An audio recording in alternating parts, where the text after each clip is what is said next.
Alors, il y a des pièges à éviter lorsque vous vous mariez.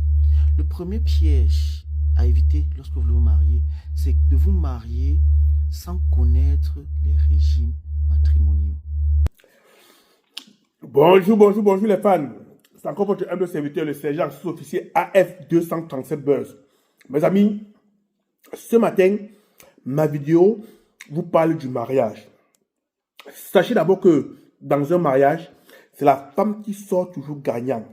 Dans un mariage, c'est toujours la femme qui sort gagnante. Avant de vous marier, faites très attention. Faites très attention, surtout les hommes. Il y a 3 régimes matrimoniaux qu'il faut savoir avant de se marier.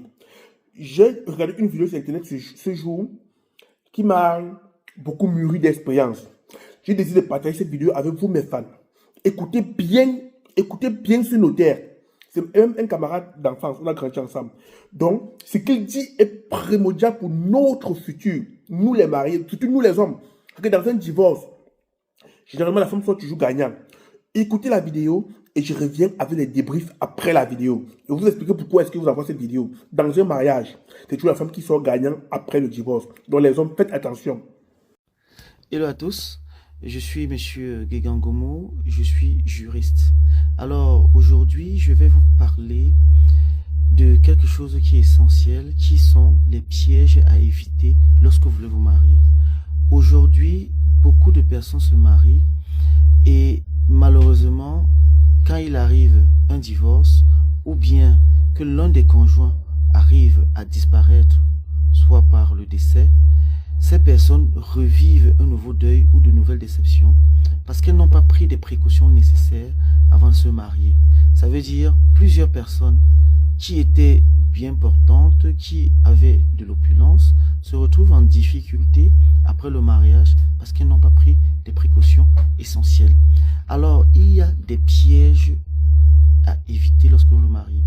Le premier piège à éviter lorsque vous vous mariez, c'est de vous marier sans connaître les régimes matrimoniaux. Il faut savoir qu'en droit, il y a 3 régimes matrimoniaux. Le premier est celui de la communauté des biens universels. Ça veut dire que tous vos biens avec votre conjoint sont mis ensemble, que vous les ayez acquis avant ou après le mariage, tous les biens sont mis en commun. Je prends un exemple. Monsieur X vient dans son mariage avec 50 millions de francs. Il épouse Madame Y qui vient dans le mariage avec 50 millions de francs. Pendant le mariage, avec les activités, disons que ça arrive à une somme, disons de 100 millions de francs. Il faut savoir que lors de la liquidation du mariage, chacun des époux aura la moitié, c'est-à-dire la moitié de tout le patrimoine. Second exemple, ça c'est maintenant en ce qui concerne le deuxième régime, le régime de la communauté des biens et acquis. Le principe est simple, c'est que une personne qui se marie doit savoir que tous les biens qu'elle a eus avant le mariage, ce sont des biens qui lui appartiennent.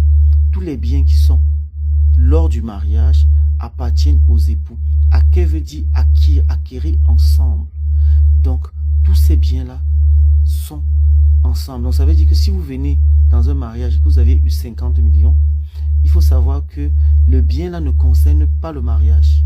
Ce sont les biens que vous avez acquis ensemble avec votre conjoint lors du mariage qui sont mis en liquidation. Ça veut dire que s'il arrive un divorce ou malheureusement un décès, on va diviser ce que vous avez acquis pendant le mariage.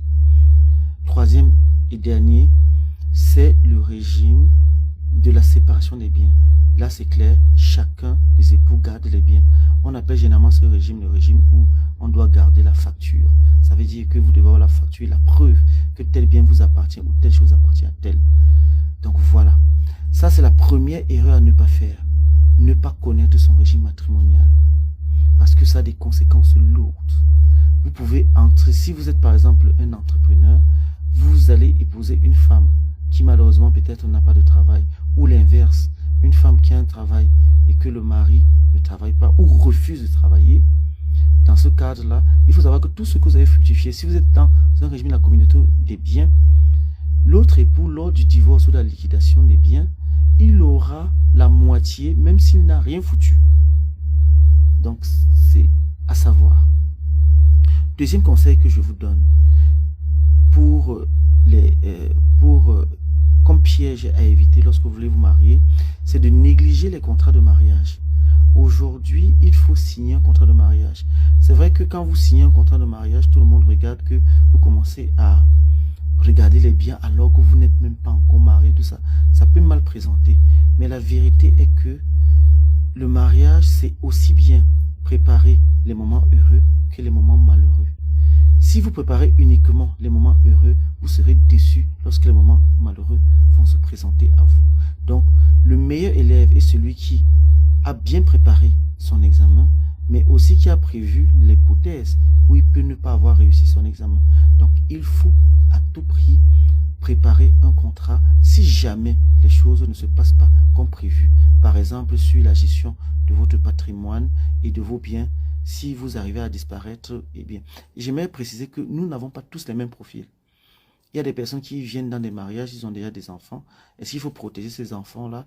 Est-ce qu'il faut faire, donc il faudrait un contrat de mariage pour pouvoir régler la situation, votre situation personnelle. Mais il y a aussi d'autres personnes qui entrent dans des mariages, ils oublient des aspects qui peuvent paraître importants. C'est d'anticiper par exemple sur, malheureusement, les droits successoraux. Ça veut dire qu'il faut bien prévoir l'hypothèse où vous pouvez arriver à ne plus être là. Qu'est-ce qui va se passer par rapport à votre... Alors les amis,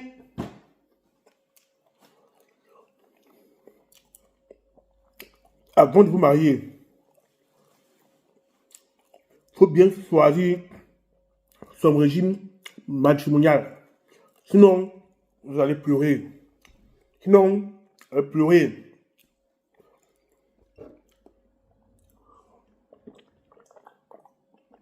Parce que la plupart des petites filles que vous voyez là-bas dehors, sauter comme les sauterelles, aiment se marier. Dès qu'elles se marient, elle fait 5 ans ou 6 ans, elle demande le divorce.